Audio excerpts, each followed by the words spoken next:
مٹی میں اس کو مدفن نصیب ہوتا ہے۔ اب سیدنا صدیق اکبر رضی اللہ تعالیٰ عنہ خلیفہ بلا فصل کا ذکر آ گیا ہے۔ خلیفہ بلا فصل، افضل البشر بعد الانبیاء بالتحقیق سیدنا ابو بکر صدیق رضی اللہ تعالیٰ عنہ۔ شاعر کہتا ہے کہ پہلوئے مصطفیٰ میں بنا آپ کا مزار، پہلوئے مصطفیٰ میں بنا آپ کا مزار، پہنچی وہیں پہ خاک جہاں کا خمیر تھا۔ پہلوئے مصطفیٰ میں بنا، پہلوئے مصطفیٰ میں بنا آپ کا مزار، پہلوئے مصطفیٰ میں بنا آپ کا مزار، پہنچ اللہ اکبر، یا رسول اللہ، حق چار یار، یا علی، یا غوث العظم پیران پیر دستگیر رضی اللہ تعالیٰ، پہلوئے مصطفیٰ میں بنا۔ یہ وہ یار ہے کہ جو خلیفہ اول ہے، یاروں میں بھی ان کا کوئی ثانی نہیں ہے، جماعت صحابہ میں بھی کوئی ان کا ثانی نہیں ہے، جو سفر کے بھی ساتھی ہیں، حضر کے بھی ساتھی ہیں، قبول اسلام سے پہلے کے بھی سرکار کے اچھے پیارے محبت کرنے والے دوستوں میں، اور قبول اسلام کے بعد بھی جانثاری کا کوئی لمحہ آپ نے نہیں چھوڑا۔ پہلوئے مصطفیٰ میں بنا آپ کا مزار، پہنچی وہیں پہ خاک جہاں کا خمیر تھا، پہنچی وہیں پہ خاک۔ خلافت ناز کرتی ہے، خلافت ناز کرتی ہے، امامت ناز کرتی ہے۔ توجہ چاہوں گا، بڑے قیمتی مصرے پیش کر رہا ہوں سیدنا صدیق اکبر رضی اللہ تعالیٰ عنہ کی شان اقدس میں، کہ خلافت ناز کرتی ہے، امامت ناز کرتی ہے، میرے صدیق اکبر پر صداقت ناز کرتی ہے۔ خلافت ناز کرتی ہے، امامت ناز کرتی ہے، میرے صدیق اکبر پر صداقت ناز کرتی ہے۔ وہی ہیں جانشین مصطفیٰ بعد از رسل افضل۔ یہ سبحان اللہ، یہ ہمارا عقیدہ ہے، ہمارے علماء نے، اکابرین نے، سلف صالحین نے، ائمہ مجتہدین نے اہل سنت کو یہ عقیدہ دیا ہے، وہی ہیں جانشین مصطفیٰ بعد از رسل افضل، وہی ہیں جانشین مصطفیٰ بعد از رسل افضل، بسد ناز و ادب ان پر نیابت ناز کرتی ہے، بسد ناز و ادب ان پر نیابت ناز کرتی ہے، خلافت ناز کرتی ہے، امامت ناز کرتی ہے۔ میرے صدیق، آج سرکار علیہ السلام کی بارگاہ میں فرشتے جب اس محفل کو پیش کریں گے تو عرض کریں گے، یا رسول اللہ، محفل تو جشن عید میلاد النبی کی تھی، لیکن آپ کے یار کا ذکر ہو رہا تھا، آپ کے یار غار کا ذکر ہو رہا تھا، آپ کے یار مزار کا ذکر ہو رہا تھا۔ خلافت ناز کرتی ہے، امامت ناز کرتی ہے، میرے صدیق اکبر پر صداقت ناز کرتی ہے۔ آئیے اس عظیم ہستی کے بیان سے ہم اپنے قلوب و اذہان کو منور کرتے ہیں، جو ہستی بلا شبہ علم و معرفت کا ایک گنجینہ ہے، اور ماشاءاللہ آپ کی فیوز و برکات صرف پنجاب نہیں بلکہ پورے پاکستان، پوری دنیا میں رہنے والے مریدین تک پہنچ رہے ہیں۔ آپ کی تعلیمات نے لوگوں کی زندگیوں کو بدل دیا ہے، آپ کے خطابات نے لوگوں کے پاس موجود ہے۔ دو نسبتوں سے اعلیٰ حضرت کی خلافت آپ تک پہنچ رہی ہے۔ میری مراد حضرت پیر طریقت، رہبر شریعت، شیخ الحدیث والتفسیر، شیخ القرآن، حضور قبلہ علامہ مولانا الحاج الحافظ محمد مقصود احمد قادری چشتی دامت برکاتہم قدسیہ، آپ اپنے بیان، نورانی بیان سے ہمارے قلوب و اذہان کو منور فرمائیں گے۔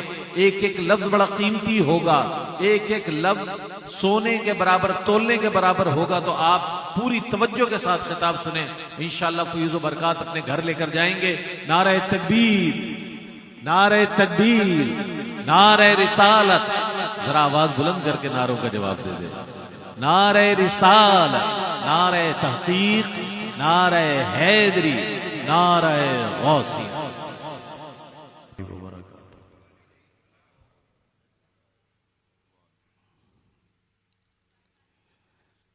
الحمدللہ نحمده ونستعینه ونستغفره ونؤمن به ونتوکل علیہ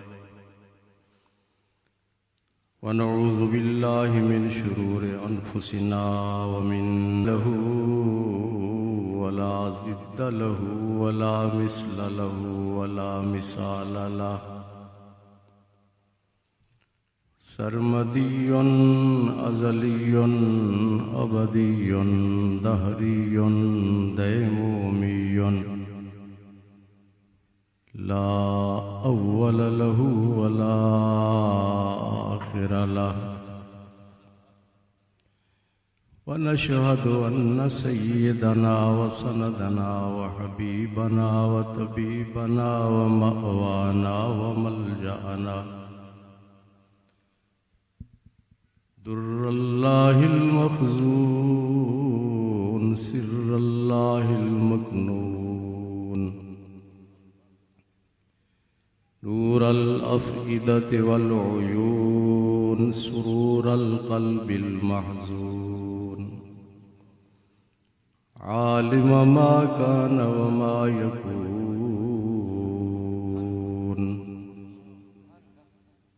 سيدنا ومولانا محمدا عبده ورسوله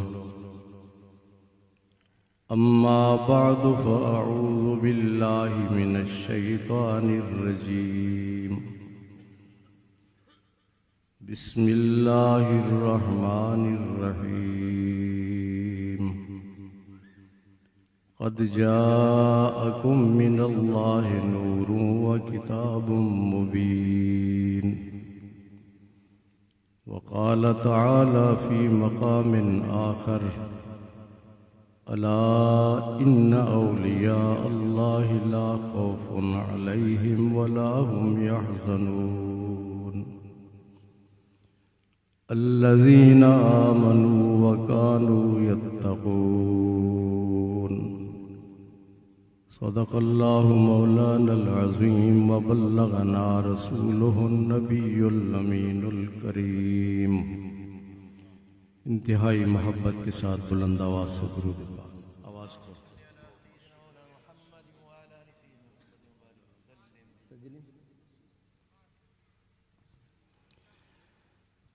صلی علی نبینا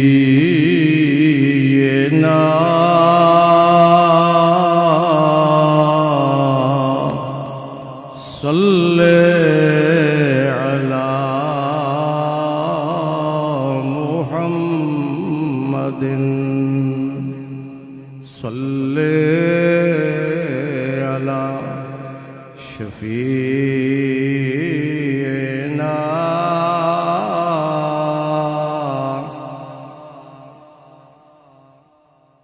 سارے محبت والے لوگ بیٹھے ہیں، درود والے لوگ بیٹھے ہیں، تو درود کیوں نہیں پڑھ رہے بھائی؟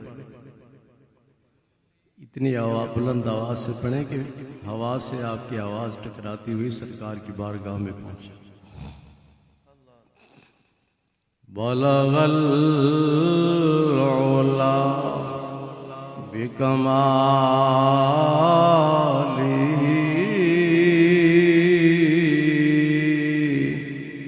کشف الدجا بجمالہ حسنت جمیع خصالہ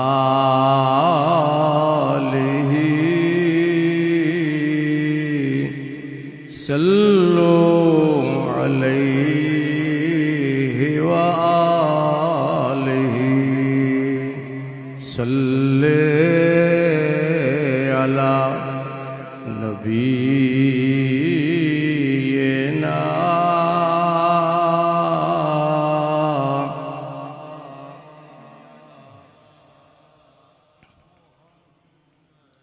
خسف القمر بجمالہ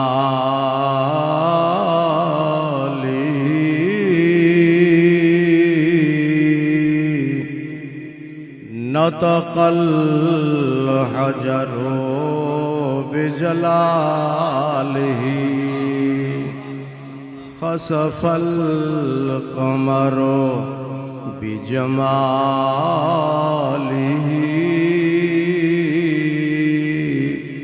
نطق الحجر بجلاله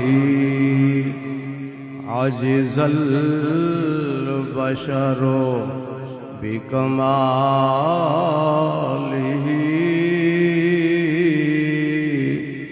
صلوا علیہ وآلہ صلی علی نبینا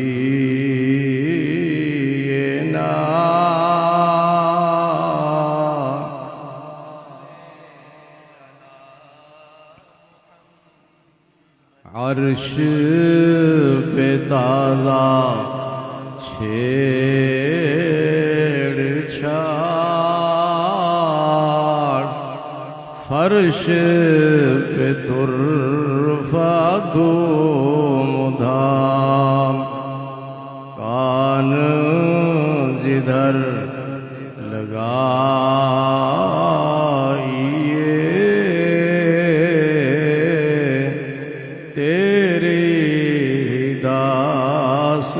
داستان ہے صلی علی نبینا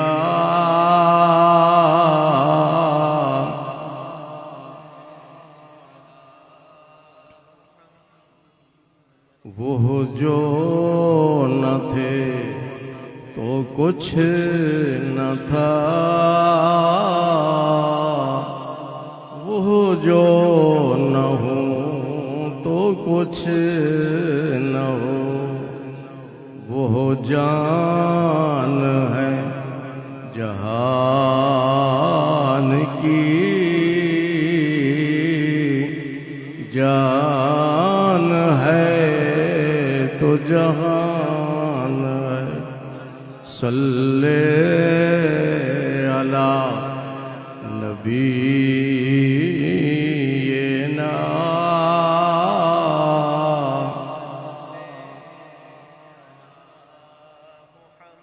وہ کمال حسن حضور ہے کہ گمان نقص جہاں نہیں یہی پھول خار سے دور ہے یہی شمع ہے کہ دعا نہیں صلی علی نبینا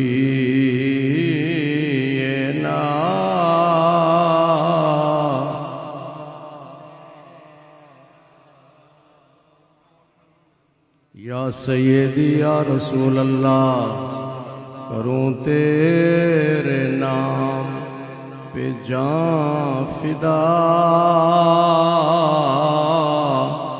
ایک جان تو کیا دو جہاں فدا دو جہاں سے بھی نہیں جی بھرا کروں کیا کروڑوں جہاں نہیں صلی علی نبینا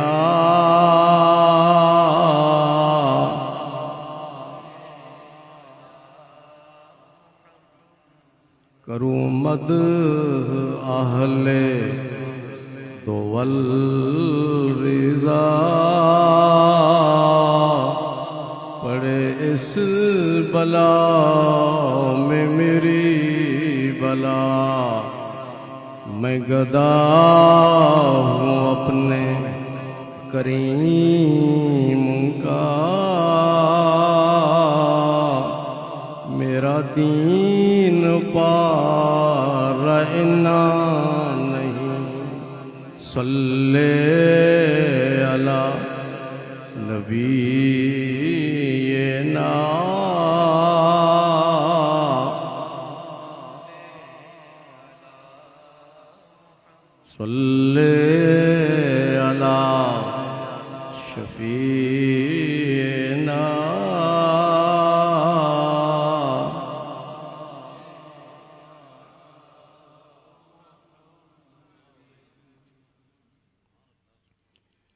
میزبانان محفل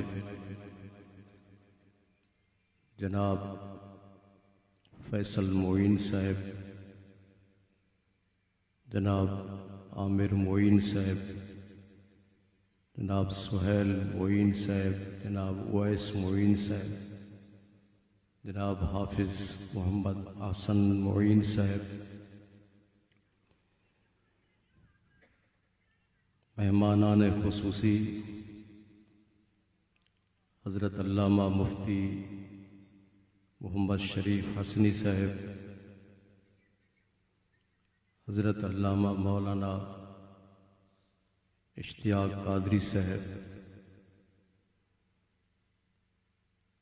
نسبت والے بھائی عارف سلمان صاحب، دنیا نعت کے مشہور و معروف نعت خان میرے پیارے عزیز جناب محمود الحسن اشرفی صاحب، انتہائی محبت بھرے انداز میں نکابت کے فرائض سر انجام دینے والے نقیب محفل جن کا نام میں نہیں جانتا، جناب صاحبزادہ رئیس احمد صاحب، استاذ القرہ جناب حافظ قاری محمد فرحان صاحب، معزز محترم حاضرین، سامعین، سامعات، آج کی اس روح پرور اور نورانی محفل کے روح رواں جناب حافظ محمد حسن صاحب ہیں، جنہیں حضرت داتا گنج بخش رحمۃ اللہ علیہ کے فیوز و برکات سے بھی فیضیاب کیا گیا، اور حضرت غوث پاک رضی اللہ تعالیٰ عنہ کی بارگاہ اقدس سے بھی اللہ تعالیٰ اس گھرانے کی محبت کو، عقیدت کو، اور سرکار مدینہ صلی اللہ علیہ وسلم اور حضرت داتا صاحب حضرت غوث پاک رضی اللہ تعالیٰ عنہ کے ساتھ نسبت کو بہت ہی زیادہ برکتیں، عظمتیں عطا فرمائے۔ اس محفل کے دو عنوان ہیں، آپ حضرات نے دعوت نامہ پڑھ لیا ہوگا، میلاد مصطفیٰ صلی اللہ علیہ وسلم اور جشن حضرت غوث الورا رضی اللہ تعالی عنہ۔ یہ دو موضوع ہیں کہ نہیں؟ تو ہر موضوع پہ بڑی تفصیلی گفتگو کئی دن تک جاری رہ سکتی ہے، وقت کی قلت ہے، تو اس قلت کو سامنے رکھتے ہوئے دونوں موضوعات پہ ایک جامع اور مؤثر گفتگو ہوگی۔ داتا حضور کی بارگاہ میں جیسے کہ حضرت صاحب نے بتایا، کئی سال تک میں نے داتا صاحب کے منبر اور داتا صاحب کے مصلی پر خطابت اور امامت کے فرائض سر انجام دی۔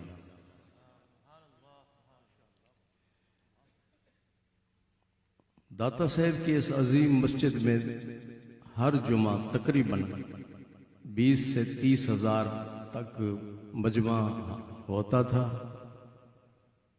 اور مختلف قسم کے لوگ، پڑھے لکھے بھی، ان پڑھ بھی،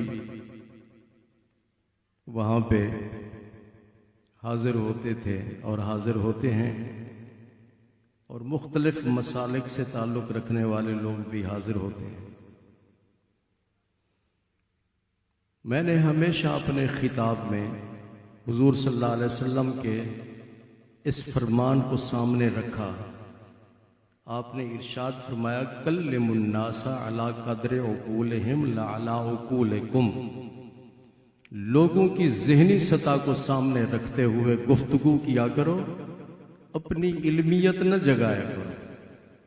کچھ حضرات ایسے ہوتے ہیں جو بڑے بھاری بھرکم الفاظ استعمال کرتے ہیں، منطقیانہ انداز میں، فلسفیانہ انداز میں گفتگو کرتے ہیں، سامنے والے لوگوں کو کچھ پتہ نہیں ہوتا کہ یہ کیا کہہ رہے ہیں۔ میری کوشش ہوتی تھی، کوشش ہوگی کہ میں جو کچھ بھی کہوں آپ کو سمجھ آ جائے اور آپ آگے لوگوں تک پہنچائیں۔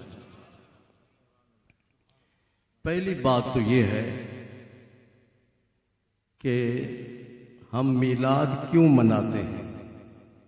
مجھے بتایا گیا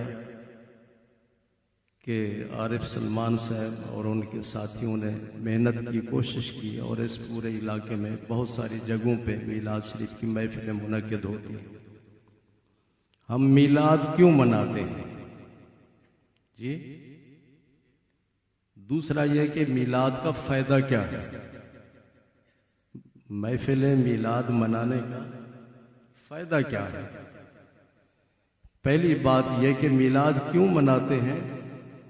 میلاد منانا سنت مصطفیٰ ہے۔ کیا ہے؟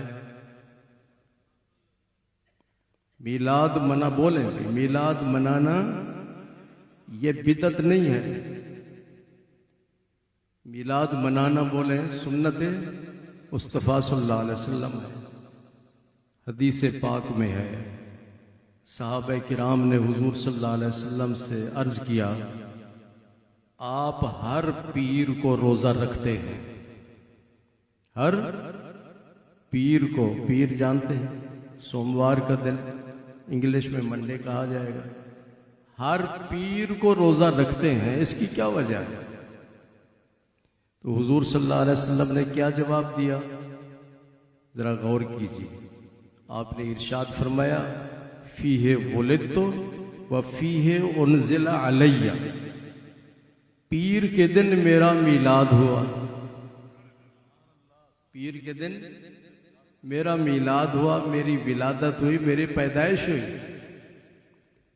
اس لیے میں اس دن کا روزہ رکھتا ہوں۔ اور جس دن قرآن پاک کے نزول کا آغاز ہوا وہ بھی پیر کا دن تھا، تو اس لیے میں روزہ رکھتا ہوں۔ تو حضور صلی اللہ علیہ وسلم نے روزہ رکھ کر میلاد منایا کہ نہیں؟ تو میلاد منانا سنت مصطفیٰ ہے، اور مختلف صورتیں ہو سکتی ہیں اس کی، لیکن شریعت کی حدود میں رہتے ہوئے میلاد منانا چاہیے اور محافل کا اہتمام کرنا چاہیے۔ شریعت کی حدود میں رہتے ہوئے غیر شرعی حرکات نہیں ہونی چاہیے۔ بات سمجھ آ گئی؟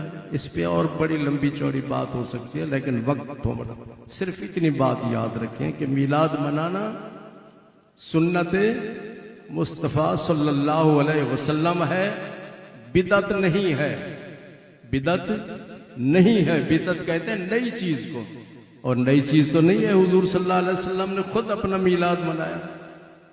دوسری بات کہ میلاد منانے کا فائدہ کیا ہے؟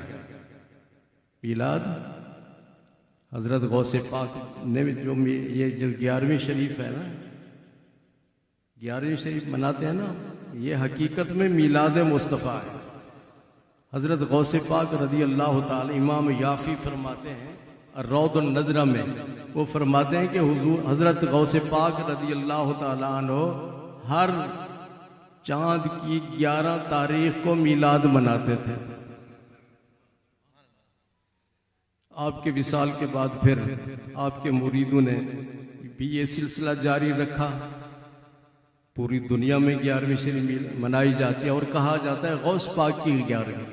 حقیقت میں حضرت غوث پاک نے میلاد منایا۔ میلاد آپ نے کیوں منایا؟ فائدہ کیا ہے اس کا؟ امام قسطلانی، امام سخاوی اور دوسرے جو محدثین ہیں وہ ارشاد فرماتے ہیں کہ اس کے چند فائدے ہیں، میلاد منانے کے چند۔ پہلا فائدہ یہ ہے کہ جس جگہ محفل میلاد منعقد ہو اسی جگہ پر پورا سال اللہ تعالیٰ کی رحمت نازل ہوتی رہتی ہے. جی جناب شیخ وسیم صاحب بھی بڑے ماشاءاللہ متحرک ہیں اور محفل کے روح رواں ہیں. یہ اللہ تعالیٰ ان سب کی خدمات کو قبول فرمائے. تو وہ فرماتے ہیں کہ جس جگہ محفل میلاد منعقد ہو تو پورا سال اسی جگہ پر اللہ تعالیٰ کی رحمت نازل ہوتی رہتی ہے. دوسرا اس کا فائدہ یہ ہے کہ جس جگہ محفل میلاد منعقد ہو تو اللہ تبارک و تعالیٰ اس جگہ کو امن اور سلامتی عطا فرماتا ہے. وہ جگہ انتشار سے، فساد سے، بد امنی سے محفوظ ہو جاتی ہے. تیسرا اس کا فائدہ یہ ہے کہ جو لوگ محفل میلاد کا اہتمام کرتے ہیں، خرچ کرتے ہیں، اللہ تبارک و تعالیٰ ان کے رزق میں برکت فرماتا ہے، ان کے روزگار میں، ان کے کاروبار میں برکت ہوتی ہے. اور چوتھا اس کا فائدہ یہ ہے کہ جو شخص حضور صلی اللہ علیہ وسلم کا میلاد مناتا ہے تو مرتے وقت اللہ تبارک و تعالیٰ اس کو ایمان کی دولت سے سرفراز فرماتا ہے. اور پانچواں اس کا فائدہ یہ ہے کہ جو شخص میلاد منائے تو اللہ تعالیٰ اسے قبر کے عذاب سے نجات عطا فرماتا ہے. سمجھ لیا آپ؟ اس بارے میں بخاری شریف کی حدیث ہے، بخاری شریف کی روایت ہے. امام بخاری فرماتے ہیں کہ ابو لہب کو ان کے کسی رشتہ دار نے، محدثین نے فرمایا حضرت عباس نے، خواب میں دیکھا تو ابو لہب سے پوچھا قبر میں کیسا وقت گزر رہا ہے. اس نے ساری عمر تو شرک کفر میں بسر کی، اسلام قبول نہیں کیا اس نے. کس نے؟ ابو لہب نے. کفر کی حالت اور شرک کی حالت میں وہ مرا. تو خواب میں حضرت عباس نے اس کو دیکھا اور پوچھا کہ قبر میں کیسا وقت گزر رہا ہے. امام بخاری نے اس روایت کو نقل کیا ہے، وَأُمَّهَاتُكُمُ اللَّاتِي أَرْضَعْنَكُمْ. امام بخاری نے اس آیت کے تحت اس روایت کو نقل کیا. ٹھیک ہے. تو ابو لہب نے کیا کہا؟ ابو لہب نے کہا کہ پورا ہفتہ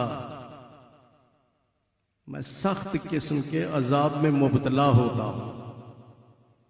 جب پیر کا دن آتا ہے تو ان دو انگلیوں کے درمیان سے پانی نکلتا ہے، میں چوستا ہوں اور سکون حاصل کرتا ہوں. جی جہاں سکون ہو وہاں عذاب نہیں ہوتا، جہاں عذاب ہو وہاں سکون نہیں ہوتا. اس کی وجہ کیا ہے؟ اس نے خود اس کی وجہ بیان کی. کس نے؟ مر گیا تھا یا زندہ تھا؟ مر گیا تھا. اور یہ بات یاد رکھو، زندہ لوگ تو جھوٹ بولتے ہیں کہ نہیں بولتے، لیکن مردہ جھوٹ نہیں بولتا. مردہ جو بھی بات کرتا ہے مفتی صاحب وہ صحیح ہوتی ہے. اس نے کہا اس کی وجہ کیا ہے کہ پانی نکلتا ہے میں اس کو چوستا ہوں. اس نے کہا کہ ہاذہی بعتاقتی سویبتا، میں نے اپنی لونڈی سویبہ کو آزاد کیا تھا، اس کی وجہ سے مجھے یہ پانی ملتا ہے اور میں چوستا ہوں اور سکون حاصل کرتا ہوں. اس کی لونڈی کا نام کیا تھا؟ سویبہ. تو اس نے کس موقع پہ آزاد کیا اس کو؟ یہ بھی حدیث پاک میں ہے کہ جب ابو لہب کو پتہ چلا کہ میرے بھائی عبداللہ کے گھر میں بچہ پیدا ہونے والا ہے، تو ابو لہب نے اپنی لونڈی سویبہ کو کہا کہ تم جاؤ میری بھابھی کی خدمت کرو، اکیلی ہیں. اس نے خدمت کی، حضرت آمنہ رضی اللہ تعالی عنہا کی. جب حضور صلی اللہ علیہ وسلم کا میلاد ہوا، ولادت ہوئی، پیدائش ہوئی، تو وہ خوشخبری لے کر ابو لہب کے پاس گئی اور اس کو کہا کہ تجھے مبارک ہو، تیرے بھائی کے گھر میں بیٹا پیدا ہوا ہے. ابو لہب نے خوش ہو کر اپنے بھتیجے کے میلاد، اپنے بھتیجے کی ولادت، اپنے بھتیجے کی پیدائش پر خوش ہو کر انگلی اٹھائی اور اس نے کہا انت عتیقۃ منی، جاؤ میں نے تجھے آزاد کر دیا، جاؤ میں نے تجھے آزاد کر دیا۔ تو ولادت مصطفیٰ کی خبر سن کر ابو لہب نے اپنی ہزاروں درہم والی لونڈی کو، قیمتی لونڈی کو آزاد کیا۔ تو اس آزادی کی وجہ سے ابو لہب کہتا ہے کہ میں نے ہی بے عتاقتی سویبہ تھا، کہ میں نے اس لونڈی کو آزاد کیا تھا تو اس کے بدلے میں قبر میں ان دونوں انگلیوں کے درمیان سے پانی نکلتا ہے، میں اس کو چوستا ہوں اور سکون حاصل کرتا ہوں۔ معلوم یہ ہوتا ہے کہ میلاد مصطفیٰ منانے کا ایک فائدہ یہ ہے کہ رحمتیں نازل ہوتی رہتی ہیں، دوسرا فائدہ یہ ہے کہ امن اور سلامتی حاصل ہوتا ہے، تیسرا فائدہ یہ ہے کہ روزگار میں برکت ہوتی ہے، رزق میں برکت ہوتی ہے، اور چوتھا اس کا فائدہ یہ ہے کہ خاتمہ ایمان پر ہوتا ہے، اور پانچواں اس کا فائدہ یہ ہے کہ اللہ تبارک و تعالی عذاب قبر سے نجات عطا فرماتا ہے۔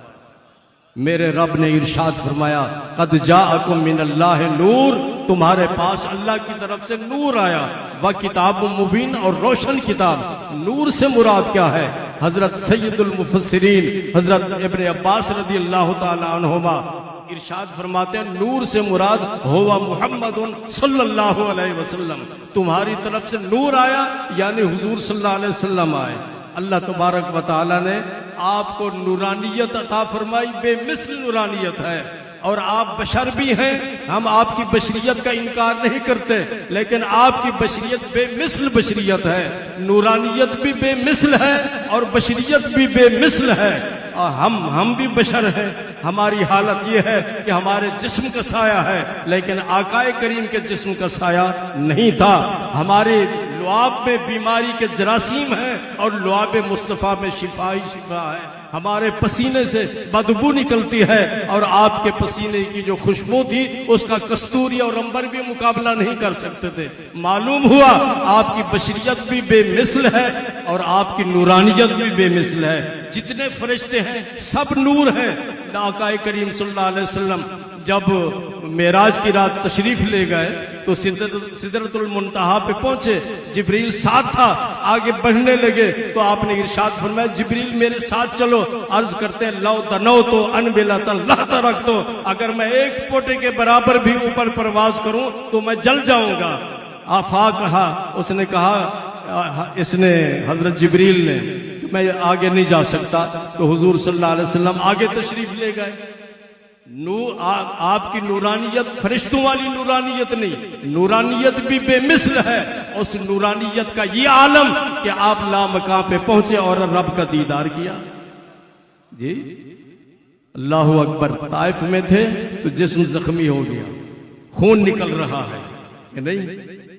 خون نکل رہا ہے، اور جب آپ طائف سے واپس آئے اور آپ کے پاس جبریل آئے کہ اللہ تعالیٰ نے پیغام دیا ہے ان اللہ اشتاق الی لقائک یا رسول اللہ، اللہ نے پیغام بھیجا ہے آپ کے پاس۔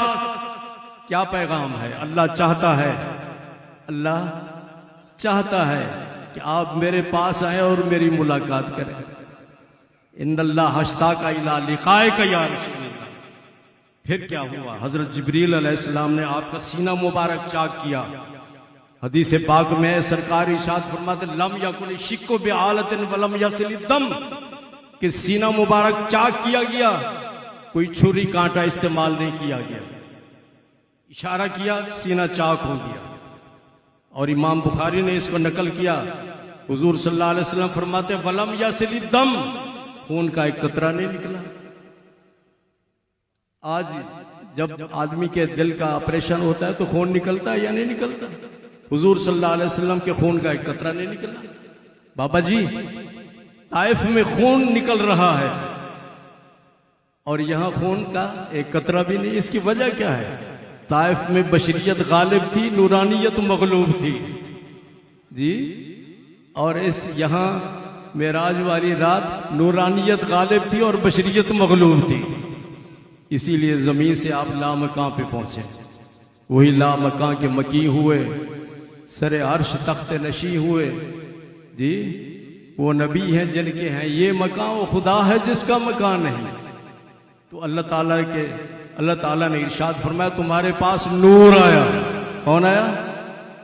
حضرت محمد مصطفیٰ صلی اللہ علیہ وسلم۔ حضرت اعلیٰ حضرت رحمت اللہ علیہ نے ارشاد فرمایا تیری نسل پاک میں ہے بچہ بچہ نور کا، تو ہے عین نور، تیرا سب گھرانہ نور کا۔ امام بخاری جانتے ہیں؟ امام بخاری کے استاذ کے استاذ، امام بخاری کے استاذ کے استاذ حضرت محدث عبد الرزاق رضی اللہ تعالیٰ عنہ، جنہوں نے کئی جلدوں میں حدیث کی کتاب لکھی، آپ نے ایک روایت نقل کی ہے، ایک حدیث نقل کی ہے۔ اس حدیث کے راوی ہیں حضرت جابر، حضور صلی اللہ علیہ وسلم کی خدمت میں حاضر ہیں۔ اور یہ بات یاد رکھو، جب بھی کوئی صحابی حضور صلی اللہ علیہ وسلم سے سوال کرتا تھا، وسیم صاحب ادھر دیکھیں، جب بھی کوئی صحابی حضور صلی اللہ علیہ وسلم سے سوال کرتا تھا تو ان کا تقیہ کلام کیا ہوتا تھا؟ عرض کرتے تھے فدا کا ابی و امی یا رسول صاحبزادہ صاحب، فدا کا ابی و امی یا رسول اللہ، میرے ماں باپ آپ پر قربان ہوں، میرے ماں باپ آپ پر قربان ہوں۔ اخبرنی عن اول شیء خلقہ اللہ قبل جمیع الاشیاء، پیارے مجھے یہ بتائیں کہ ساری کائنات سے پہلے رب نے کس چیز کو پیدا کیا؟ تو حضور صلی اللہ علیہ وسلم نے یہ نہیں فرمایا کہ ٹھہر جاؤ، جبریل آئیں گے میں ان سے پوچھ کر بتاؤں گا۔ جیسا کہ 14ویں صدی کا ملا کہتا ہے کہ جب تک جبریل نہیں آتا تھا حضور صلی اللہ علیہ وسلم کو کسی بات کا پتہ نہیں چلتا تھا۔ یہ نظریہ بالکل باطل اور غلط ہے۔ حضور صلی اللہ علیہ وسلم اپنے علوم کی تکمیل میں جبریل کے محتاج نہیں تھے، جبریل آپ کا محتاج تھا۔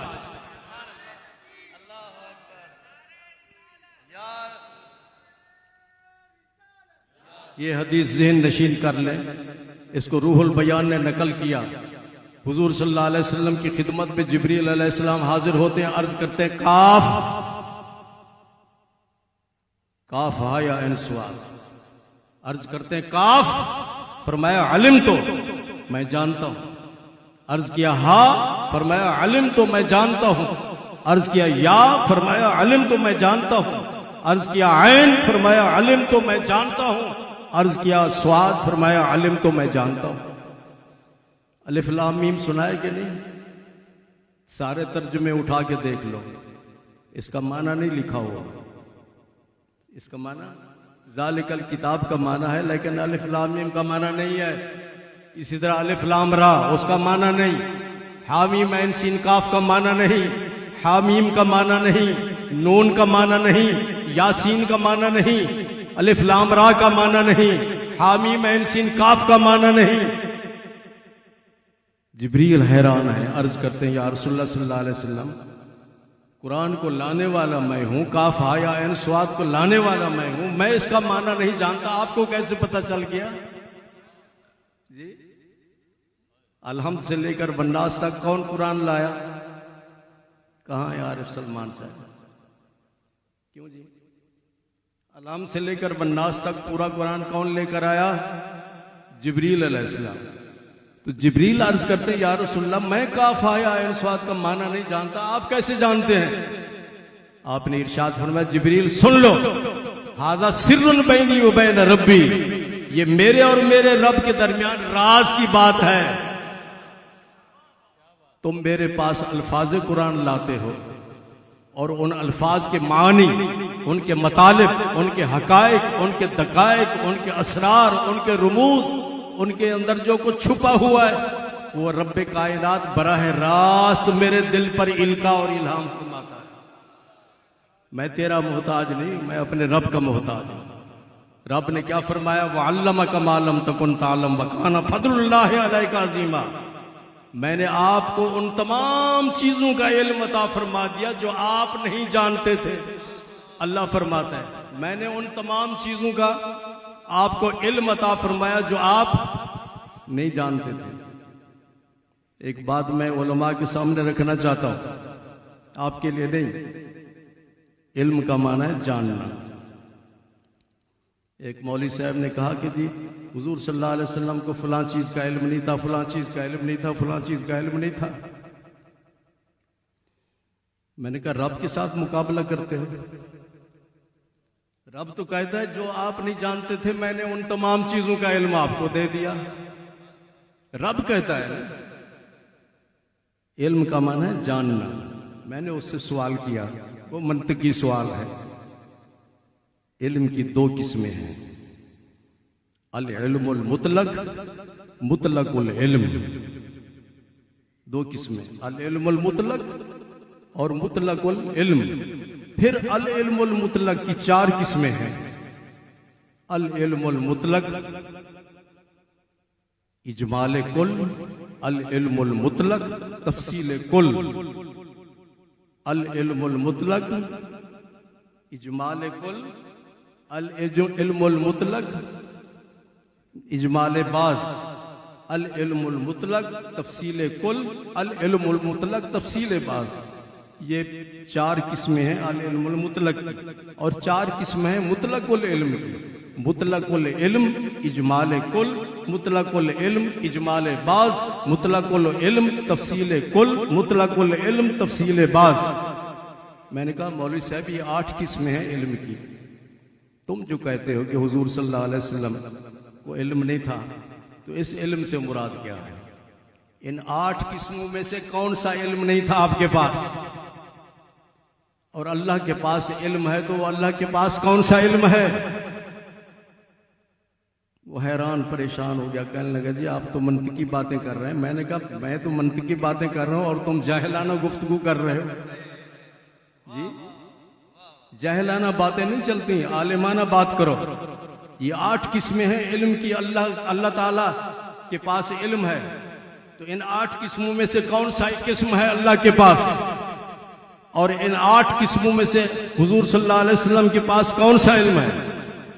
لا یعلم الغیب الا اللہ، یہ رٹا لگاتے ہیں، لا یعلم الغیب الا اللہ، لا یعلم الغیب الا اللہ۔ یہاں علم کی نفی ہے، علم سے مراد کیا ہے یہاں بار کیف؟ تو حضور صلی اللہ علیہ وسلم سے جبریل نے، حضرت جابر نے سوال کیا، آپ نے یہ نہیں فرمایا کہ جب تک جبریل نہیں آئے گا میں نہیں بتاؤں گا۔ آپ جبریل کے محتاج نہیں، جبریل آپ کا محتاج ہے، ساری کائنات آپ کی محتاج ہے۔ حضور صلی اللہ علیہ وسلم نے ارشاد فرمایا، یا جابر ہو ان اللہ خلق قبل جمیع الاشیاء نور نبی کا من نور ہی۔ جابر سن لے، اللہ تبارک و تعالیٰ نے ساری کائنات سے پہلے تیرے نبی کے نور کو اپنے نور سے پیدا فرمایا۔ وَلَمْ يَكُنْ فِي ذَلِكَ الْوَقْتِ شَمْسٌ وَلَا قَمَرٌ وَلَا أَرْضٌ وَلَا نَارٌ وَلَا شَمْسٌ وَلَا قَمَرٌ وَلَا جَنَّةٌ وَلَا نَارٌ وَلَا عَرْشٌ وَلَا كُرْسِيٌّ۔ جب اللہ تعالیٰ نے میرے نور کو پیدا کیا تو اس وقت نہ جنت تھی، نہ دوزخ تھی، نہ عرش تھا، نہ کرسی تھی، نہ زمین تھی، نہ آسمان تھا، کائنات کی کوئی چیز بھی نہیں تھی۔ اللہ نے اپنے نور سے میرے نور کو پیدا کیا۔ لیکن یہ بات بھی یاد رکھیں کہ حضور صلی اللہ علیہ وسلم کا نور اللہ کے نور کا جز نہیں اور حصہ نہیں ہے، اس کا مظہر ہے، اس کا پرتو ہے۔ بار کیف پھر کیا ہوا؟ بڑی لمبی چوڑی حدیث ہے، حضور صلی اللہ علیہ وسلم فرماتے ہیں کئی ہزار سال تک میں اللہ کی عبادت میں مصروف رہا۔ ہم تو 10 منٹ نہیں نکال سکتے نماز کے لیے۔ کیوں جی بابا جی؟ جب ہم پوچھتے ہیں تو کہتے ہیں جی مصروفیت تھی۔ میں مصروف تھا اس لیے نہیں ہمارے پاس آتے ہیں کہ حضرت ہمیں تعویذ دیں، کاروبار نہیں چل رہا، دکان میں برکت نہیں، کسٹمر نہیں آ رہا ہے، تو میں ان سے پوچھتا ہوں بھلا یہ بتاؤ نماز پڑھتے ہو؟ کہتے ہیں جی بس کبھی کبھی پڑھ لیتے ہیں نماز۔ میں نے کبھی کبھی پھر نماز پڑھتے ہو تو کبھی کبھی پیسے ملیں گے۔ نماز چابی ہے رزق کی، چابی کے بغیر تالا کھول سکتا ہے؟ نہیں کھول سکتا۔ اگر رزق کا تالا کھولنا چاہتے ہو تو 5 وقت کی نماز کی پابندی کرو، اور نماز بھی اس طرح پڑھو جس طرح حضور صلی اللہ علیہ وسلم نے ارشاد فرمایا۔ معین صاحب، نماز بھی اسی طرح پڑھنی چاہیے جس طرح آقا کریم صلی اللہ علیہ وسلم نے ارشاد فرمایا، اس طرح پڑھو۔ اور پھر اس کی تفصیلات، اس کی جزیات اعلیٰ حضرت امام اہل سنت مولانا احمد رضا خان بریلوی رحمۃ اللہ علیہ نے اپنے فتاوا میں بیان کی، اور فتاوا کی تنویر اور فتاوا کی تظہیر اور فتاوا کی اعلیٰ حضرت رحمۃ اللہ علیہ کے فتاوا کی تلخیص بہار شریعت ہے، اس کو دیکھو اور اس سے اپنا نماز کا صحیح طریقہ سمجھ لو۔ صحیح طریقے سے نماز پڑھو گے تو نماز ہوگی، اور اگر صحیح طریقے سے نماز نہیں پڑھو گے تو بے شک نمازیں پڑھتے رہو، وہ ٹکرے ہی ٹکرے ہیں، اس کا کوئی فائدہ نہیں ہوگا، ترک کر کے نماز پڑھ رہے ہوتے۔ بارکیف میرے آقا نے ارشاد فرمایا کئی ہزار سال تک میرا نور اللہ کی عبادت میں مصروف رہا۔ ہم 24 گھنٹوں میں سے ہر نماز کے لیے 10 منٹ نہیں نکال سکتے، اور وہ آقا کریم صلی اللہ علیہ وسلم جنہوں نے پوری زندگی دعا کی، یا اللہ میری امت کو بخش دے، میری امت کو بخش دے، اور امت کی یہ حالت ہے کہ 5 وقت کی نماز نہیں پڑھتی۔ حضرت غوث پاک رضی اللہ تعالیٰ عنہ، میں نے پہلے بتایا کہ آپ نے میلاد شریف کا سلسلہ شروع کیا، سمجھ رہے ہیں؟ ایک تو سرکار مدینہ صلی اللہ علیہ وسلم کی سنت ہے، اور دوسرا حضرت آپ حسنی حسینی سید ہیں، حسنی حسینی سید ہیں۔ آپ ہر 11 چاند کی 11 کو حضور صلی اللہ علیہ وسلم کا میلاد مناتے تھے، اور پھر آپ کے وصال کے بعد آپ کے مریدوں نے یہ سلسلہ جاری رکھا۔ اور یہ بات بھی یاد رکھو، جنہوں نے 11ویں شریف کا سلسلہ عقیدت محبت کے ساتھ، ہم تو نسبت والے ہیں نا کہ نہیں، یہاں سارے نسبت والے بیٹھے، کسی کی نقش بندی سلسلے سے نسبت ہے، کسی کی قادری سلسلے سے نسبت ہے، کسی کی چشتی سلسلے سے نسبت ہے، کسی کی سوروردی سلسلے سے نسبت ہے، کسی کی شاذلی سلسلے سے نسبت ہے، کسی کی جنیدی سلسلے سے نسبت ہے، کسی کی حضرت ابو الحسن شاذلی رحمۃ اللہ علیہ، حضرت رفاعی رحمۃ اللہ علیہ، جتنے بھی بزرگ گزرے ہیں ہم سب کی نسبتیں ان کے ساتھ ہیں۔ اللہ تعالیٰ ان کے بارے میں ارشاد فرماتا ہے الا ان اولیاء اللہ لا خوف علیہم ولا هم یحزنون۔ اللہ تبارک و تعالیٰ کے ولیوں پر نہ تو کسی قسم کا ڈر ہوگا اور نہ ہی وہ غمگین ہوں گے۔ مفتی صاحب، لا خوف کا معنی میں یہ کرتا ہوں کہ اللہ کے ولی لا خوف جنتی ہیں، ولا هم یحزنون، اور جو ان کے ساتھ نسبت قائم کر لیتا ہے، ان کا مرید بن جاتا ہے، وہ بھی جنتی۔ لا خوف، ولی بھی جنتی، ولا هم یحزنون، ان کے سارے مرید جو ان کے نقش قدم پہ چلتے ہیں وہ بھی جنتی۔ اللہ تعالیٰ نے پہلے ہی بتا دیا، سمجھ لیا؟ تو حضرت غوث پاک رضی اللہ تعالیٰ عنہ، آپ دینی تعلیم حاصل کرنے کے لیے، یہ کہاں کے رہنے والے تھے حضرت غوث پاک؟ کہاں کے؟ جیلان کے۔ اس کو عربی میں جیلان کہتے ہیں، اور اردو اور فارسی میں اس کو گیلان کہتے ہیں۔ کیا؟ یا کئی خاندان ہیں، کئی جیلانی لکھتے ہیں، کئی گیلانی لکھتے ہیں۔ گیلانی اور جیلانی ایک ہی بات ہے۔ تو حضرت غوث پاک رضی اللہ تعالی عنہ ایران کے صوبہ خراسان کے علاقہ جیلان کے ساتھ ان کا تعلق تھا، گیلان کے ساتھ۔ جی عربی نہیں تھے آپ، اجمی تھے۔ کیا تھے؟ اجمی۔ یہ سارے ایرانی کیا ہیں؟ اجمی ہیں، عربی نہیں ہے۔ یہ عرب ملکوں سے ان کا تعلق نہیں ہے۔ تو حضرت غوث پاک رضی اللہ تعالیٰ عنہ کی والدہ صاحبہ نے آپ کو دینی تعلیم حاصل کرنے کے لیے بغداد شریف بھیجا، اور یہ بات یاد رکھو کہ آپ مادرزاد ولی ہیں، پیدائشی ولی۔ کچھ ولی بنتے ہیں مجاہدات سے، ریاضت کر کے، محنت کر کے، چلے کر کے، جی وظائف پڑھ کر، اوراد پڑھ کر وہ ولی بنتے ہیں۔ اور کئی ولی ہوتے ہیں جو پیدائشی والدہ کے پیٹ سے ہی جب پیدا ہوتے ہیں تو ولی ہوتے ہیں۔ حضرت غوث پاک رضی اللہ تعالیٰ عنہ پیدائشی ولی۔ چاند ہمارے ہاں خاص طور پر ماہ رمضان کے چاند اور عید الفطر کے چاند پہ جھگڑا ہوتا ہے کہ نہیں؟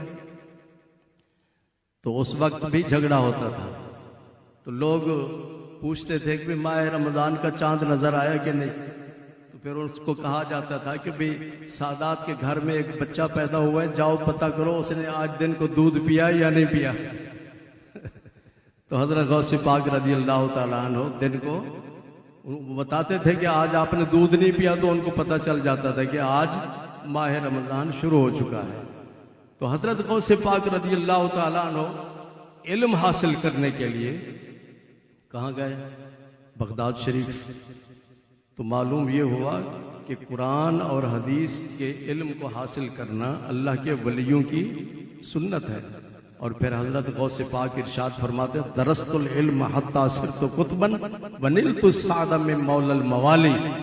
آپ ارشاد فرماتے ہیں یہ بات یاد رکھو، ولایت کے کئی درجے ہیں، ولایت کے کئی درجے ہیں۔ ولایت کا درجہ غوثیت ہے، قطبیت ہے، ابدالیت ہے، اور اس طرح کے مختلف۔ تو آپ ارشاد فرماتے ہیں آپ مادرزاد ولی تو تھے لیکن درجات پھر بڑھتے رہتے ہیں۔ میں نے علم حاصل کیا قرآن اور حدیث کا تو میں قطب بن گیا۔ اللہ اکبر۔ آپ اپنی طالب علمی کا ایک واقعہ بیان فرماتے ہیں، وہ ہم سب کے لیے ایک مشعل راہ ہے۔ آپ ارشاد فرماتے ہیں کہ میں بغداد کے مدرسہ جامعہ نظامیہ میں تعلیم حاصل کر رہا تھا، ہمیں پتہ چلا کہ فلاں مسجد میں ایک بزرگ رہتے ہیں، ایک اللہ کے ولی رہتے ہیں، ان کی کرامت یہ ہے کہ وہ بیٹھے بیٹھے نظروں سے غائب ہو جاتے ہیں، نظروں سے پتہ نہیں چلتا کہ وہ کدھر چلے گئے، شمال کی طرف گئے، جنوب کی طرف گئے، یا مشرق کی طرف یا مغرب کی طرف، کہاں چلے گئے؟ تو فرماتے ہیں میں نے اور میرے دو ساتھی، ایک کا نام ابن سکا تھا، دوسرے کا نام عبداللہ تھا، ہم نے پروگرام بنایا کہ چلو بزرگوں کے پاس۔ راستے میں پھر ہم نے ایک دوسرے سے پوچھا، میرے ایک ساتھی نے پوچھا اس ابن سکا سے، بولے یاد رکھو یہ واقعہ، ابن سکا سے پوچھا کہ آپ جا رہے ہیں، بزرگ پوچھیں گے کیوں آئے ہو؟ جب بھی کوئی ہمارے پاس آتے تو ہم پوچھتے ہیں نا بھی آپ میرے پاس اتنا لمبا سفر کر کے آئے، آپ کا مقصد کیا ہے؟ کوئی کہتا ہے جی اتنا عرصہ ہوا میرے شادی کی اولاد نہیں ہے، کوئی کہتا ہے جی میں اتنے عرصے سے بیمار ہوں، کوئی کہتا ہے جی نظر بد ہے، کوئی کہتا ہے جادو ہے، اس طرح علماء کے پاس لوگ آتے ہیں۔ تو اگر وہ بزرگ پوچھیں کہ تم کیوں آئے یہاں پہ تو کیا جواب دو؟ تو اس نے کہا کچھ طالب علم شوخے بھی ہوتے ہیں اسٹوڈنٹ، اس نے کہا میرے پاس بڑے مشکل سوالات ہیں، بہت ہی مشکل سوالات ہیں، میں وہ سوالات ان کے سامنے رکھوں گا، دیکھوں گا کہ کتنے پانی میں ہیں، کتنے اتنے مشکل سوالات ہیں کہ وہ جواب نہیں دے سکیں گے۔ عبداللہ سے پوچھا کہ آپ سے اگر پوچھیں کہ آپ کیوں آئے تو آپ کیا کہیں گے؟ تو اس نے کہا کہ بھی میں عرض کروں گا کہ حضرت استاد نے مجھے یہ سبق پڑھایا اور وہ سبق مجھے سمجھ نہیں آیا، تو میں آپ سے وہ سبق سمجھنا چاہتا ہوں، امتحان نہیں، سبق سمجھنا چاہتا ہوں۔ تیسرے ساتھی حضرت غوث پاک تھے، ان سے پوچھا کہ آپ کیوں جا رہے ہیں اگر وہ پوچھیں؟ تو فرمایا میں صرف ان سے عرض کروں گا کہ حضرت میں صرف آپ کی زیارت کے لیے آیا، میں صرف آپ کی زیارت کے لیے آیا۔ چنانچہ فرماتے ہیں ہم تینوں وہاں پہنچے، وہاں جا کر بیٹھے، بزرگ موجود تھے، تھوڑی دیر کے بعد ہماری نظروں سے غائب ہو گئے اور ہمیں پتہ نہیں چلا کہ کس طرف گئے، لیکن ہم بیٹھے رہے۔ تھوڑی دیر کے بعد آپ تشریف لائے، چہرہ مبارک سرخ ہے، آپ نے ابن سکا کی طرف دیکھا، ارشاد فرمایا تیرا نام ابن سکا ہے، تیرا یہ سوال ہے اس کا یہ جواب ہے، تیرا یہ سوال ہے اس کا یہ جواب ہے، تیرا یہ سوال ہے اس کا یہ جواب ہے۔ پھر ارشاد فرمایا تم بے ادب بن کر آئے، بے ادب، میرا امتحان لینے کے لیے آئے ہو، اللہ کے ولی کا امتحان لینے کے لیے آئے ہو تم؟ میں دیکھ رہا ہوں، میری نگاہ تمہارے مستقبل پر ہے، میں دیکھ رہا ہوں تم بہت بڑے عالم بنو گے. عیسائی یہودی تمہارے مقابلے میں آئیں گے لیکن ان کو شکست ہو جائے گی. تمہارا اس وقت کوئی شخص مقابلہ نہیں کر سکے گا. اتنے بڑے عالم بن جاؤ گے لیکن تیرا خاتمہ ایمان پر نہیں ہوگا. کیوں؟ اس لیے کہ تو نے اللہ کے ولی کی بے ادبی کی ہے. اس بے ادبی کی اس وقت 30,000 کے قریب مجمع تھا اور بہت زیادہ اولیاء کرام بھی موجود تھے. ان سب نے اپنی گردنیں جھکا دی اور حضرت خواجہ خواجگان خواجہ معین الدین چشتی اجمیری رحمت اللہ علیہ آپ خراسان کی پہاڑی، ایران کے صوبہ خراسان کی پہاڑی پر عبادت میں مصروف تھے. ادھر بغداد شریف سے یہ اعلان ہوتا ہے اور ادھر خراسان میں حضرت خواجہ غریب نواز یہ اعلان سنتے ہیں خواجہ معین الدین چشتی اجمیری اور اپنی گردن جھکا دیتے ہیں. آپ ارشاد فرماتے ہیں لا بل علی عینی وعلی راسی. حضور آپ کا قدم میری گردن پر نہیں بلکہ میرے سر اور میری آنکھوں پر آپ کا قدم مبارک ہے. سمجھ رہے ہیں آپ؟ سوال یہ پیدا ہوتا ہے معین صاحب کہ بغداد سے تو اعلان ہو رہا ہے اور کئی 100 میل کے فاصلے پر خراسان ہے جی، نہ وائرلیس ہے، نہ ٹیلی گرام ہے، نہ ٹی وی شی وی کا سلسلہ ہے، تو ان کو کیسے پتہ چل گیا؟ انہوں نے کیسے آواز سن لی کہ نہیں؟ خواجہ معین الدین چشتی اجمیری نے کیسے آواز سن لی؟ بات یہ ہے یہ سارا روحانی سفر ہے، یہ روحانیت ہے.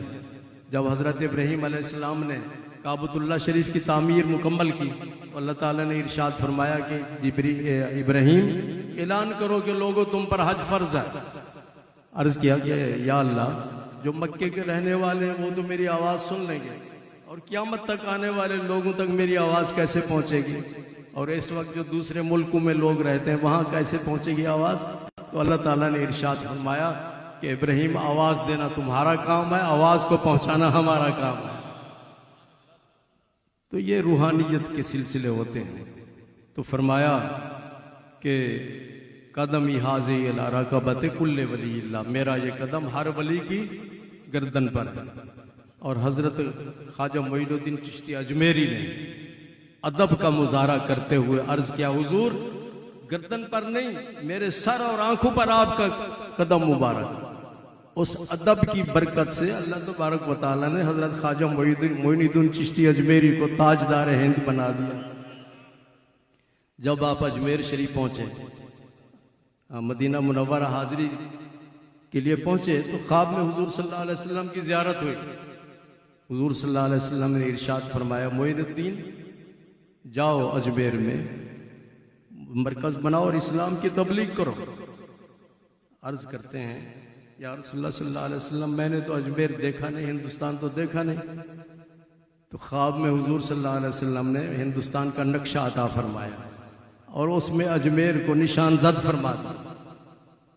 بابا جی آپ نے کیوں فرمایا کہ اجمیر جاؤ؟ دہلی بھی ہے، کلکتہ بھی ہے، بمبئی بھی ہے کہ نہیں؟ آپ نے اجمیر کا کیوں فرمایا؟ اجمیر کا کیوں فرمایا؟ یہ ایسا سوال ہے کہ اس کا جواب پھر کسی اور موقع پہ دیں گے انشاءاللہ. تو حضرت خواجہ معین الدین چشتی اجمیری وہاں سے مدینہ منورہ سے روانہ ہوئے، بغداد شریف پہنچے حضرت غوث پاک کی خدمت میں. تو حضرت غوث پاک نے ارشاد فرمایا کیا پروگرام ہے؟ عرض کیا حضور سرکار مدینہ صلی اللہ علیہ وسلم نے میری ڈیوٹی لگائی ہے، میں ہندوستان جا رہا ہوں. تو آپ نے ارشاد فرمایا ہندوستان کے بارڈر پر اللہ کا شیر رہتا ہے، ان کی خدمت میں حاضری دے کے آگے قدم بڑھانا. عرض کیا وہ کون ہے؟ تو آپ نے ارشاد فرمایا علی بن عثمان الحجویری، حضرت داتا گنج بخش رحمت اللہ علیہ. تو حضرت خواجہ معین الدین چشتی اجمیری رحمت اللہ علیہ 40 دن تک داتا صاحب کے قدموں میں آپ نے چلہ کیا اور چلہ کرنے کے بعد ارشاد فرماتے ہیں گنج بخش فیض عالم مظہر نور خدا نا کے سارا پیر کامل کامل آرا رہنما. گنج بخش فرماتے ہیں خزانہ لٹا رہے ہیں. کیا ایک آدمی وہاں بیٹھا رہا کئی دن، بے روزگار تھا. میں داتا صاحب سے کچھ لے کر جاؤں گا، ویسے نہیں جاؤں. کئی دن گزر گئے، پتہ نہیں 40 دن یا 3 مہینے یا 4 مہینے گزر گئے. تو ایک شخص آیا، بزرگ آدمی. تو اس نے کہا کیا مسئلہ ہے، کیوں بیٹھے ہو؟ تو انہوں نے کہا جی میں بے روزگار ہوں، غریب آدمی ہوں، میں داتا صاحب کی خدمت میں حاضر ہوں کہ آپ گنج بخش ہیں، خزانہ لٹا رہے ہیں، کچھ تو دے دیں مجھے. جی. تو اس بزرگ نے ٹکڑا دیا کہ جاؤ، جا خرچ کرو اور اس سے کاروبار چلاؤ. میں نام نہیں لینا چاہتا اس آدمی کا. اللہ تبارک و تعالیٰ نے اس کو اتنا عطا فرمایا کہ جتنا سونا اس کے پاس ہے کسی کے پاس نہیں. حضور صلی اللہ علیہ وسلم کا کرم ہے ان ولیوں پر. حضرت اور امام غزالی کہتے ہیں میں یستمد فی حیات ہی یستمد بعد ممات ہی. وہ فرماتے امام غزالی جس سے دنیا میں جس سے مدد مانگی جائے، جب وہ اس دنیا سے رخصت ہو جائے پھر بھی اس سے مدد مانگو. جی کہتے ہیں جی یہ کیا بزرگوں سے آپ مدد مانگتے ہیں، تو کچھ نہیں دے سکتے. امام غزالی سے پوچھیں. ایک جماعت کے پاس ایک انگریز آیا، متاثر ہوا، اس جماعت سے متاثر ہو کر اس نے اسلام قبول کیا. اسلام قبول کرنے کے بعد اس نے کہا میرا ایک سوال ہے میرا، اور وہ سوال یہ ہے کہ اللہ تعالیٰ نے قرآن مجید میں ارشاد فرمایا کہ جب حضرت سلیمان علیہ السلام کو اطلاع دی گئی، حافظ جی، حضرت سلیمان علیہ السلام کو جب اطلاع دی گئی کہ یمن کے ملک پر ایک خاتون حکومت کر رہی ہے جس کا نام بلقیس ہے، اور اس کا بہت بڑا تخت ہے جس پہ سونا چاندی. آپ علماء کی باتیں نہیں نہ سنتے، اتنے بڑے علم کے سمندر بیٹھے ہیں مفتی شریف صاحب، مولانا اشتیاق صاحب. آپ جایا کریں، ان سے استفادہ حاصل کیا کریں. آپ جمعہ کے لیے کب جاتے ہیں؟ جب خطبہ ہو رہا ہوتا ہے. تقریر نہیں سنتے، کتاب نہیں سنتے، مسئلے مسائل نہیں سنتے، مصروف اتنے ہوئے ہیں آپ لوگ. تو پھر کیا آپ کو حاصل؟ اگر باہر کوئی آدمی پوچھے، غیر مسلم آپ سے پوچھے، عارف صاحب کہ جی سلیمان علیہ السلام کہاں تھے اس وقت جب ہدہد نے ان کو خبر دی؟ حضرت سلیمان علیہ السلام فلسطین میں تھے. کہاں تھے؟ اور وہ ملکہ کہاں تھی؟ بولو آپ صاحب. یمن میں تھی. فاصلہ کتنا تھا؟ 2500 کلومیٹر. 2500 فلسطین سے یمن، یہ فاصلہ تھا. یمن سے فلسطین سے یمن جانا اور یمن سے فلسطین آنا، یہ 5000 کلومیٹر بنتا ہے ٹوٹل. تو حضرت سلیمان علیہ السلام جو تھے نا، وہ جنات کے بھی بادشاہ تھے، انسانوں کے بھی بادشاہ تھے، جانوروں کے بھی بادشاہ تھے، پرندوں کے بھی بادشاہ تھے. ان سب کی بولیاں جانتے تھے آپ. مجمع اس طرح لگا ہوا ہے، اس میں جنات بھی موجود ہیں، انسان بھی موجود ہیں، سب بیٹھے ہوئے ہیں. تو حضرت سلیمان علیہ السلام نے، قرآن کہتا ہے، میں نہیں کہتا، قرآن کہتا ہے ایکم یاتینی بعرشہا، کون ہے جو بلقیس کے تخت کو یمن سے اٹھا کر میری خدمت میں پیش کرے؟ کس نے کہا؟ سلیمان علیہ السلام نے اپنے سارے مجمع کو دعوت دی کہ کون ہے جو اس کا تخت اٹھا کر میری خدمت میں پیش کرے. قرآن کہتا ہے قال عفریت من الجن. کہتے ہیں جی یہ جو سنی بریلوی ہے ان کو قرآن نہیں آتا. الحمدللہ قرآن آتا بھی ہے، قرآن کی حقیقت کو بھی جانتے ہیں، قرآن کے پیغام کو بھی جانتے ہیں. تو اس نے قال عفریت من الجن، جنات کا جو بہت بڑا جن تھا، اس نے کہا میں اس کا تخت لے کر آتا ہوں قبل ان تقوم من مقامک، آپ کی مجلس محفل برخاست ہونے سے پہلے آپ کی خدمت میں پیش کر دوں گا. آپ کا آفس ٹائم تھا 4 گھنٹے، ہمارا آفس ٹائم 8 گھنٹے، اور حضرت سلیمان علیہ السلام کا آفس ٹائم 4 گھنٹے تھا. تو اس نے کہا میں 4 گھنٹے سے پہلے آپ کی خدمت میں پیش کر دوں گا. آپ نے فرمایا نہیں، یہ ٹائم زیادہ ہے، یہ ٹائم زیادہ ہے۔ قرآن کہتا ہے وقال الذی عندہ علم من الکتاب۔ بابا جی سمجھ آ رہی ہے بات؟ اللہ فرماتا ہے ایک شخص اٹھا جس کے پاس اللہ کی کتاب کا علم تھا۔ اللہ کی، ہمارے پاس کون سی کتاب ہے؟ قرآن۔ تورات بھی اللہ کی کتاب، انجیل بھی اللہ کی کتاب، زبور بھی اللہ کی کتاب۔ تو قرآن کہتا ہے وقال الذی عندہ علم من الکتاب، ایک شخص اٹھا جس کے پاس کتاب الہی کا علم تھا، وہ ولی اللہ تھا۔ وہ کیا تھا؟ اور یہ بات یاد رکھو کہ جو تعویذ لکھنا شروع کرتے کہتے آپ کہتے ہیں جی یہ تو بڑے پہنچے ہوئے ہیں، بڑے مرشد ہیں، بڑے پیر ہیں۔ ڈاکٹر وہ بنتا ہے جس نے MBBS کیا ہو کہ نہیں، اور وکیل وہ بنتا ہے جس نے LLB کیا ہو، اور پروفیسر وہ بنتا ہے جس کے پاس ماسٹر ڈگری ہو۔ میٹرک والا پروفیسر لگ سکتا ہے کالج میں یا یونیورسٹی میں؟ بولو بھائی۔ تو اسی طرح کوالیفیکیشن، پیر کی بھی کوالیفیکیشن ہے، قرآن نے بیان کی کہ قرآن کتاب الہی کا اس کے پاس علم ہو۔ یہ جتنے تعویذ گنڈے والے لوگ بیٹھے ہیں ان سے اگر پوچھیں کہ جی دعائے قنوت سنائیں، نہیں سنا سکتے۔ نماز جنازے کی دعا سنائیں، نہیں سنا سکتے۔ ان سے کہیں کہ سورۃ فاتحہ کا ترجمہ سنا تو نہیں سنا سکتے۔ پھر پیر کیسے بن گئے؟ تو اللہ فرماتا ہے جس کے پاس کتاب الہی کا علم تھا، اس کا نام تھا آصف بن برخیہ۔ کیا؟ آصف بن برخیہ ولی اللہ تھا۔ اس ولی اللہ نے کہا حضرت مجھے اجازت دیں، آپ کی پلک جھپکنے سے پہلے تخت پیش کر دوں گا۔ پلک، اور یہ حافظ جی پلک جھپک دیا کتنا ٹائم لگتا ہے؟ 1 سیکنڈ۔ اس نے یہ نہیں کہا سیکنڈ میں، شرفی صاحب اس نے یہ نہیں کہا کہ سیکنڈ میں میں تخت اٹھا کے پیش کر دوں گا۔ اس نے کہا سیکنڈ ختم ہونے سے پہلے۔ یہ بھی نہیں کہا کہ آدھا سیکنڈ یا 1/3 سیکنڈ یا 1/4 سیکنڈ، یہ نہیں۔ اس نے کہا جی سیکنڈ ختم ہونے سے پہلے تخت پیش کر دوں گا۔ اجازت دی تو تخت سامنے تھا، اور وہ بابا ادھر ادھر نہیں گیا، وہ بابا بھی وہیں بیٹھا ہوا ہے۔ سمجھ لیا؟ اس انگریز نے جس نے اسلام قبول کیا، اس جماعت والوں سے پوچھا آپ لمبی چوڑی تقریریں کرتے ہو، تبلیغیں کرتے ہو، مجھے یہ بتاؤ کہ حضرت سلیمان علیہ السلام کی خدمت میں وہ تخت کیسے پیش ہوا؟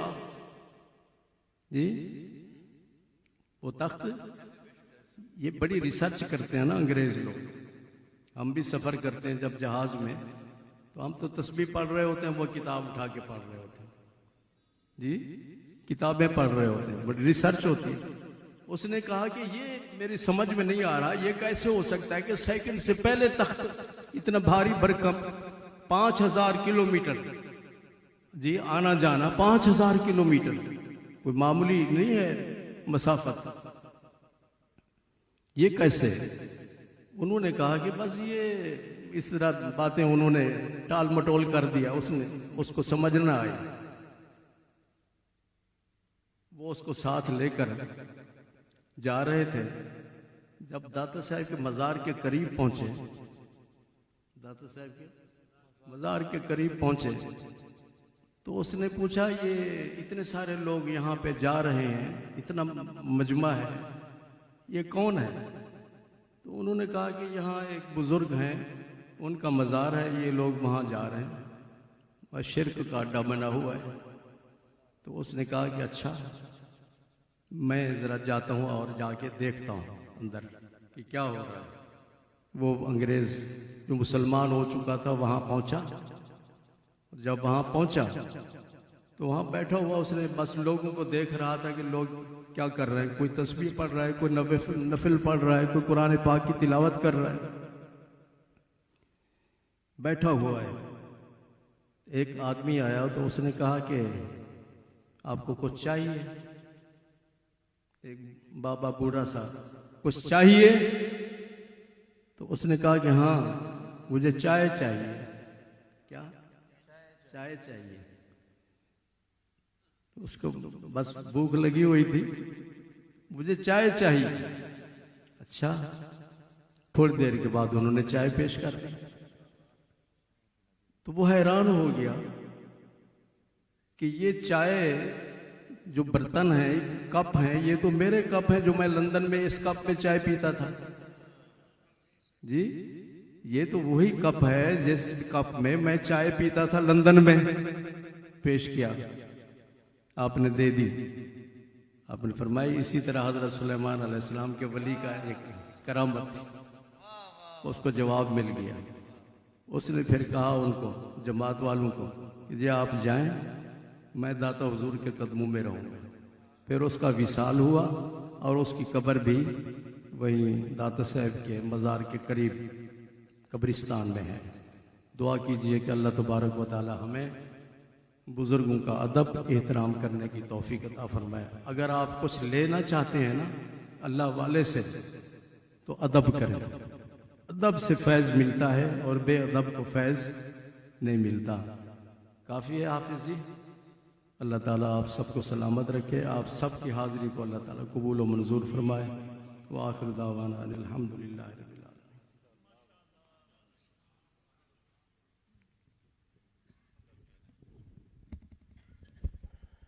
قبلہ بیان فرما رہے تھے اور حضور فیض عالم کا فیض لٹا رہے تھے.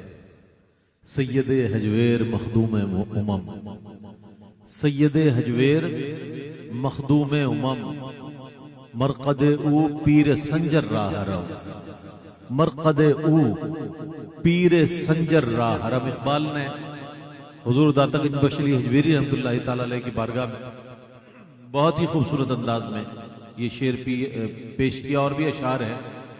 اس وقت ماشاءاللہ اسٹیج پر ممتاز و معروف ثنا خان جناب خاور نقشبندی موجود ہیں.